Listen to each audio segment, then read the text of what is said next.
noite, bom dia, boa madrugada para todos aí. Vamos continuar nossa aula de recursos trabalhistas, parte 2. Na parte 1, nós vimos, o que nós vimos na parte 1? Vamos lá, repetir. Recurso ordinário, né? Recurso de revista, embargos de declaração. Nessa parte 2 aqui, nós vamos ver a continuação dos embargos de declaração, né? É ponto, pressuposto específico aqui dos embargos de declaração a obrigatoriedade da indicação do ponto obscuro, contraditório ou omisso, sob pena de não conhecimento do recurso. Então, você tem que colocar o ponto que há a obscuridade, ficou claro, a contradição e a omissão. Ele não se manifestou sobre o FGTS, ele não se manifestou sobre as horas extras, ele não se manifestou sobre a paridade salarial. São, obrigatoriamente, você tem que colocar. Prazo de interposição. Na aula passada eu disse, vou repetir de novo, que o prazo de interposição dos embargos, ele deve ser feito em 5 dias em petição dirigida ao juiz, com indicação do erro, obscuridade, contradição, omissão, e não se sujeita ao preparo. Atenção, embargo de declaração, ele além de ser interposto no prazo de 5 dias, ele não necessita do pagamento do preparo. Então ele preenche o requisito da tempestividade, da adequação, da legitimidade e da sucumbência, mas ele não precisa do pagamento do preparo. Assim como é no Código de Processo Civil. Interrompe o prazo para os demais recursos, nós já vimos esse efeito interruptivo. Se você ingressa no prazo de 5 dias para os embargos de declaração, e eu sei que eu tenho 8 dias para o recurso ordinário, quantos dias eu teria ainda para recorrer ao recurso ordinário? 3 dias. 5 dias eu usei para o embargo de declaração e isso suspendeu o meu prazo recursal, mas isso interrompeu esse prazo e, consequentemente, essa interrupção vai fazer com que eu tenha os 3 dias para interpor o recurso ordinário ou o recurso de revista. Penalidade para o recurso protelatório. Nós já tivemos a oportunidade de falar em uma outra aula aqui de recurso, de que hoje o novo Código de Processo Civil, ele penaliza quem entra com recurso meramente protelatório. E essa penalidade está prevista no 1026, que o juiz pode estipular uma multa se o recurso for protelatório.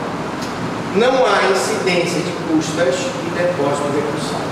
Não há incidência do preparo, tanto porque simplesmente ele é um processo que o próprio juiz que proferiu a sentença vai elucidar aquela contradição, dúvida ou erro material.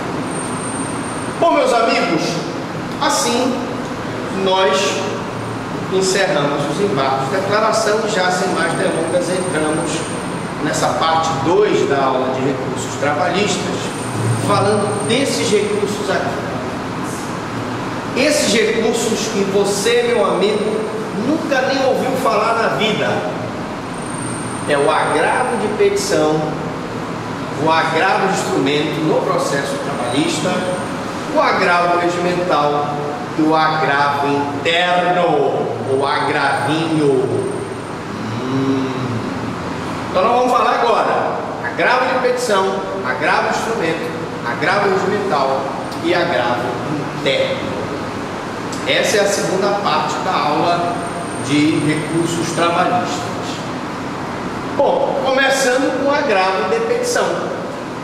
O agravo de petição, para quem nunca ouviu falar, ele está previsto no artigo 897 da CLT, e a sua finalidade, atenção, é impugnar decisões judiciais proferidas no curso do processo de execução trabalhista, decisões definitivas ou terminativas que extinguem total ou parcialmente o processo.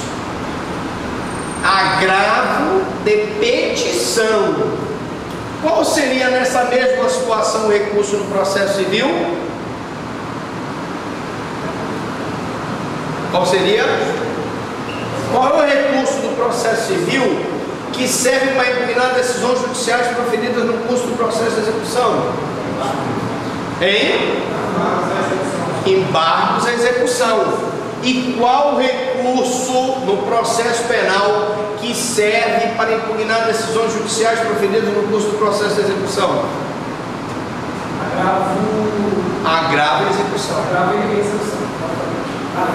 Olha, vocês têm que saber tudo, que um minuto da sua atenção numa prova de concurso público pode ser fatal.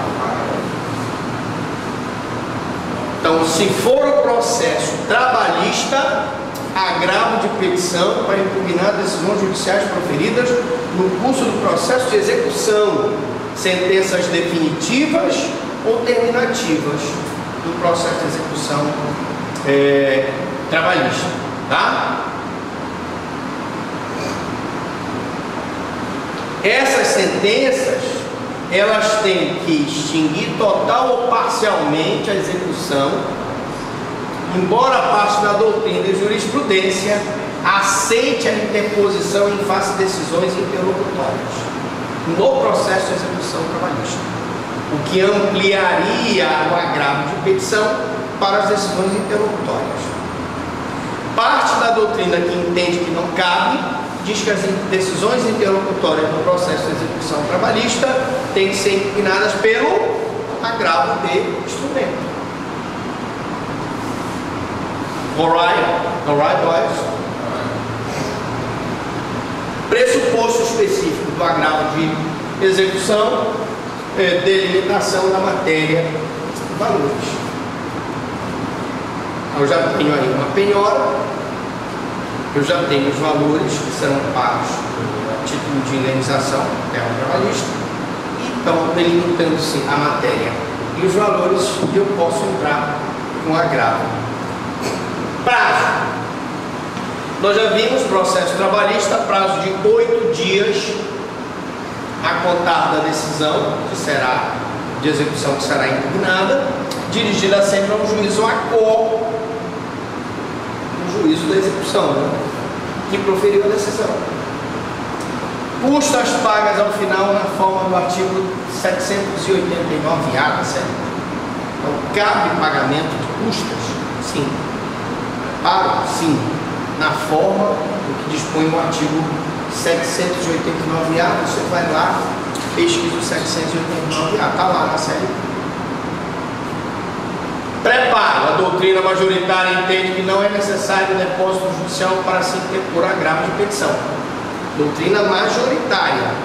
Se o juiz estiver previamente garantido com a penhora ou nomeação de bens, conforme a súmula 128 do TST. Então a doutrina majoritária entende que não há necessidade do preparo, mas o pagamento das custas, se tiver garantido previamente o juízo com a penhora. Mas o pagamento das custas haverá naquela forma que nós já falamos no slide passado. Tramitação. Você, entre 8 dias, com petição dirigida ao juízo ACO, ao ator da decisão que você vai impugnar, que necessariamente é o juiz da execução trabalhista, que exercerá o juízo de primeira admissibilidade. Nós já falamos da questão da duplicidade, do duplo juízo de admissibilidade, né? Então, o primeiro é o juízo ACO, admitido o recurso, porque ele é tempestivo, porque foi pago o preparo, para quem entende que não há necessidade de preparo porque está seguro através de penhora, as custas. O recurso ele será intimado à parte contrária para contrarrazoar o agravo. Que prazo? Que prazo? 8 dias. Se ele teve 8 dias para recorrer, a parte contrária, por uma igualdade de armas, tem que ter 8 dias para agravar, a contrarrazoar o agravo. Também no prazo de 8 dias. Após o juiz deverá remeter o recurso ao TRT, então o juízo de execução remete ao TRT, porque é um recurso, né? Não é embargo de declaração, que é o próprio juiz que vai analisar, tem um recurso que o TRT vai analisar, cabendo decidir sobre a extração de carta de sentença ou formação de instrumento para execução de parcela em controvérsia. Aquilo que eu não impugnei no agravo de petição é uma parcela em controvérsia e pode ser executada. Agora, a parte que eu impugnei no agravo de petição é parcela controvertida, será objeto da apreciação pelo TRT. Alright, boys?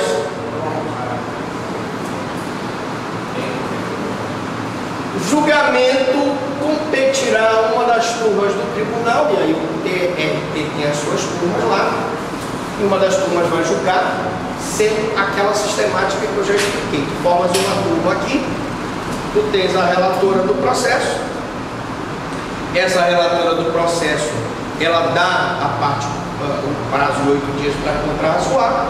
Se não houver necessidade de intervenção do Ministério Público, ele não é ouvido, mas se houver processo de ordem pública, normalmente nas questões envolvendo trabalho na condição de escravo, vai para o Ministério Público do Trabalho se manifestar, e logo em seguida eu tenho a designação da pauta, onde será colocado para aquela turma julgar aquele recurso. E aí será acolhido o voto das pessoas, será lavrado uma forma. Não é? Eu sempre repito, mas vocês já estão cansados de saber que todo recurso eu venho do até um exemplo, que ela sempre é a relatora. Ela sempre está coincidindo, que ela está sempre desse lado, eu sempre dou a relatoria para ela. No TRT, a tramitação, salvo algumas especificidades, é a mesma do RO, recurso ordinário, que eu também já expliquei dessa mesma forma, como falei, de recurso ordinário na primeira aula de recursos trabalhistas. Repetindo, as parcelas que não forem impugnadas poderão de imediato ser executadas definitivamente, não havendo efeito suspensivo em relação a elas. As parcelas controversas serão objeto do recurso e, portanto, só serão executadas definitivamente a partir do momento que essa decisão transitar em julgado aqui nessa turma. Agravo de instrumento.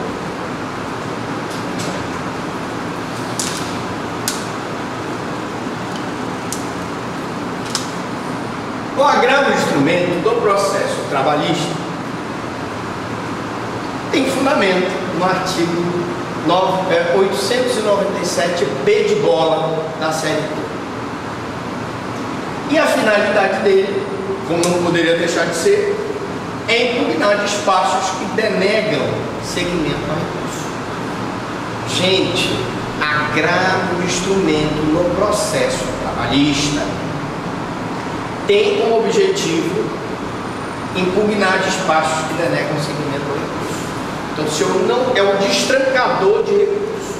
Se eu não consigo que o meu recurso ordinário ou de revista suba, eu vou usar quem? O destrancador, o agravo de instrumento. Prazo dele, professor, mas espera aí, no processo civil é 15 dias, mas no processo trabalhista é 8 dias. Cuidado! Um minuto da sua atenção pode ser fatal. Prazo de interposição do agravo de instrumento no processo trabalhista, 8 dias. Parágrafo 7º do artigo 899 da CLT. depósito recursal correspondente a 50% do recurso ao qual se pretende destrancar. O processo trabalhista não é bobo. Ele estipula um depósito de 50% para que tu possas entrar com um agravo instrumento para destrancar o recurso, para prevenir justamente a questão do recurso meramente protelatório.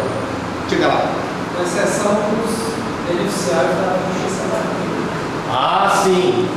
Se for evidentemente os beneficiários da justiça gratuita assistidos pela Defensoria Pública da União, eles terão isenção das custas do pagamento do pré-pago, tá? Mas nós vimos o quê? Nós vimos que todos eles, com exceção do embargo da declaração, não exige o pré-pago. E o agravo de petição, há quem entenda que se já está garantido com a penhora, também não precisaria do pré-pago. Tá?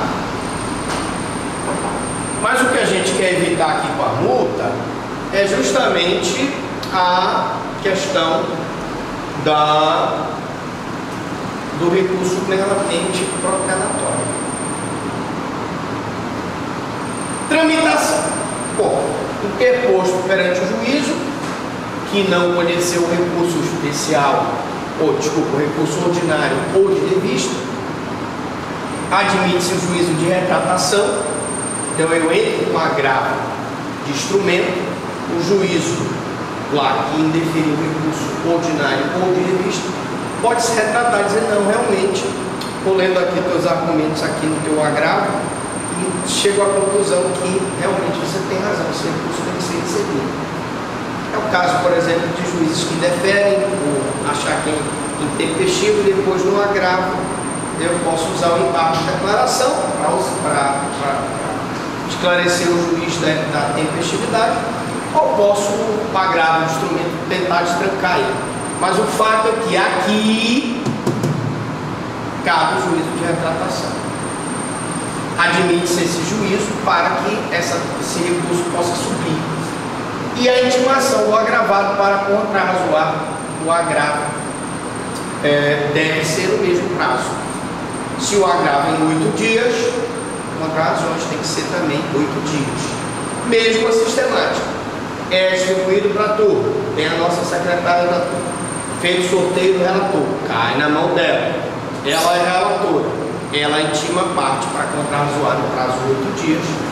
Depois vai intimar o Ministério Público se houver alguma questão de ordem pública para se manifestar. E logo em seguida vocês aqui da turma, que podem ser 3 a 5 desembargadores do trabalho, julgarão aquele agravo. Fácil. E não tem, gente, não tem efeito suspensivo. Pergunta: eu posso conseguir efeito suspensivo no agravo do instrumento? Posso, através de uma liminar e mandado de segurança. Posso usar um mandado de segurança para conseguir efeito suspensivo. Há quem entenda que com a nova sistemática do Código de Processo Civil, eu posso o próprio agravo de instrumento trabalhista, usando o Código de Processo Civil, pedir uma liminar para suspender a execução até que o recurso seja destrancado através do agravo do instrumento. Redação dada pela Lei 12.257/10 do instrumento, tá? Como se chama agravo de instrumento, e o objetivo é destrancar o recurso, tem que formar um instrumento. Obrigatoriedade com cópias da decisão agravada, da certidão da respectiva intimação, das procurações, e mais, outorgadas aos advogados do agravante do agravado, da petição inicial à reclamação trabalhista, da contestação à reclamação trabalhista, da decisão originária, do depósito recursal de 50%, que eu já falei, né? Já falei desse depósito, ao recurso que se pretende destrancar.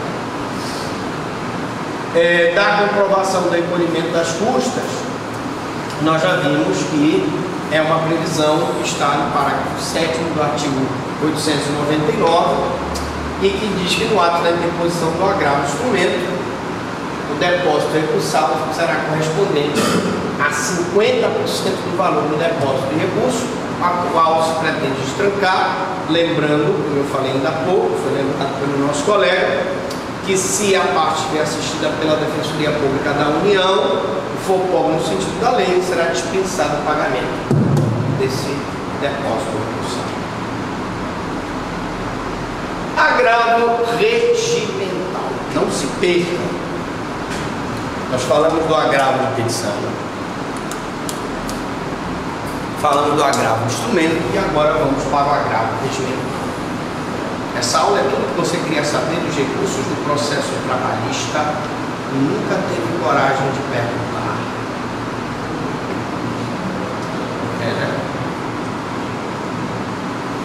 O fundamento do agravo regimental é o regimento interno dos tribunais trabalhistas, né? Faço uma menção ao artigo 709, parágrafo 1º da CLT, ao artigo 9º, parágrafo único da Lei 5.584 de 70. São esses os fundamentos. Você coloca lá, vai lá, você está copiando, coloca o seguinte lá, depois você olha com calma na sua casa, para o vídeo aí do YouTube, para o vídeo, vai lá, lê a CLT, né? Que a gente não, se eu fosse colocar aqui na aula todos os dispositivos e súmulas que eu falo, aí a aula nós íamos até de madrugada. Então, pare um pouquinho a aula aí, vá lá, tome um café, olha a CLT e volta à aula. Cabimento. Em linhas gerais, nós estamos falando do agravo regimental, né? Em linhas gerais, para impugnar as decisões proferidas por juízes de tribunais, das quais não haja um outro meio impugnativo legalmente previsto. Mas residual. Então a atribuição dele é residual, exatamente. Se eu não tiver um outro recurso cabível, eu vou entrar com agravo regimental para impugnar decisões proferidas por juízes de tribunais das quais não haja um meio impugnativo previsto. Agravo regimental. Tá? Lembrando que se o juiz trabalhista praticar o erro procedendo, qual o recurso que eu vou usar? A reclamação correcional. Nós vimos em outra aula. Aquela não é em da parte de anulação da sentença. Dá para pedir a anulação da sentença no recurso ordinário e no recurso de revista. Mas, basicamente, quando o juiz trabalhista pratica um erro improcedendo, como a inversão da ordem dos depoimentos da testemunha, eu vou usar a reclamação correcional trabalhista, que nós vimos na aula passada.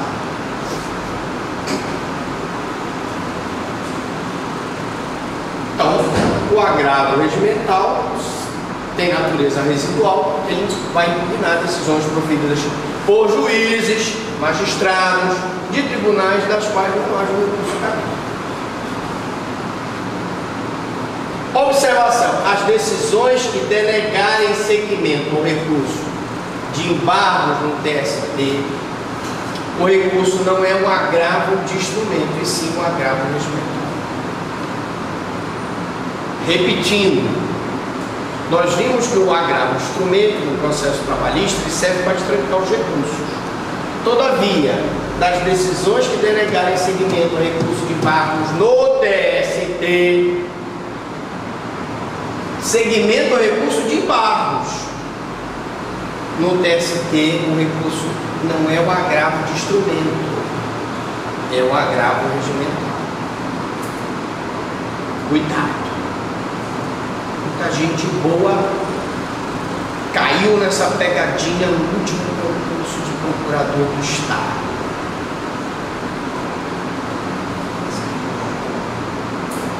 Princípio da fungibilidade. Olha, o que é o princípio da fungibilidade? eu posso interpor um recurso pelo outro, desde que não haja, ele não seja intempestivo e não haja erro grosseiro. Então, olha o que diz aqui a orientação número 69. Recurso ordinário interposto contra despacho monocrático indeferitório da petição inicial de ação rescisória ou de mandado de segurança pode, pelo princípio da fungibilidade recursal, ser recebido com agravo regimental. Porque, gente, não é recurso ordinário que eu devo interpor. Se eu tenho um despacho monocrático que indefere minha petição de ação rescisória ou de mandado de segurança, o recurso cabível é o agravo regimental. Mas pelo princípio da fungibilidade dos recursos, se eu entrar com o recurso ordinário, se aceita o recurso ordinário na forma de agravo regimental.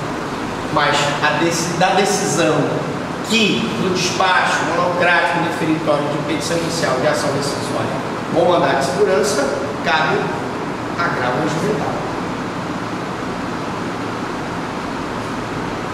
Hipótese de não conhecimento do recurso pelo TST e devolução dos autos ao TRT para que aprecie o apelo com agravo regimental. Se não houver conhecimento do recurso pelo TST e os autos forem devolvidos para o TRT, qual é o recurso que eu uso? Agravo regimental. Ele tem bastante utilidade no processo trabalhista. Agravo regimental. E finalmente, o recurso adesivo.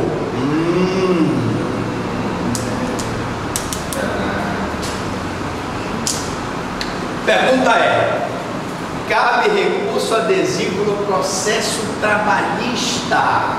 A resposta: sim, claro. O senhor ficou com o dedo? O que foi?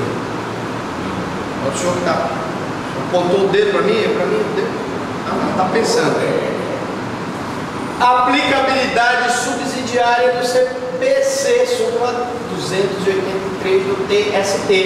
Então, pela aplicabilidade subsidiária, cabe recurso adesivo no processo trabalhista. Sim.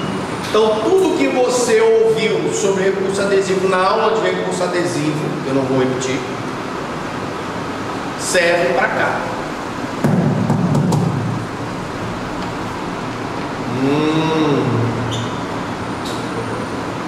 Lembra do recurso adesivo? Você foi o personagem do recurso adesivo? Você entrou com a... aliás, a moça, ela não está mais aí, mas ela entrou contra você. A reclamação trabalhista te ganhou 500 conto, não foi? E ele ainda ficou com 100 dos honorários. Lembra da história? Então, você pode... Vimos que o recurso adesivo não está adstrito só a parte do capítulo da sentença impugnada, ou seja, ela pode esperar o teu recurso e adesivamente, ao tentar aumentar essa indenização e tentar aumentar os honorários dele, mesmo que tu só tenhas impugnado os honorários e aceitado a rescisão trabalhista, o valor que ela foi. Mas eu remeto vocês para a aula de recurso adesivo, porque senão a gente vai ter que repetir aquelas explicações e não convém aqui. Mas, cara, recurso adesivo, sucumbência recíproca, já vimos que o recurso adesivo ele pressupõe sucumbência recíproca, interposto no prazo de contrarrazões do recurso principal. Já vimos também isso, não já? Todos aqui estão lembrados que eu tenho no prazo de contrarrazões do recurso principal, prazo para o recurso adesivo. Qual a diferença aqui no processo trabalhista? É que se o recurso principal for um ordinário ou se o recurso principal for de revista, qual é o prazo que ele tem com o recurso adesivo? 8 dias. Lógico, né? Só é essa a diferença. O resto é igual. Recurso depende do principal, né? Se não tem o principal adesivo, não pode prosperar. Preenchimento dos pressupostos gerais específicos de admissibilidade exigidos pelos recursos, tempestividade, adequação, legitimidade, sucumbência, tudo igual. Não é cabível em sede de reexame necessário, naquelas hipóteses em que a fazenda pública é condenada a um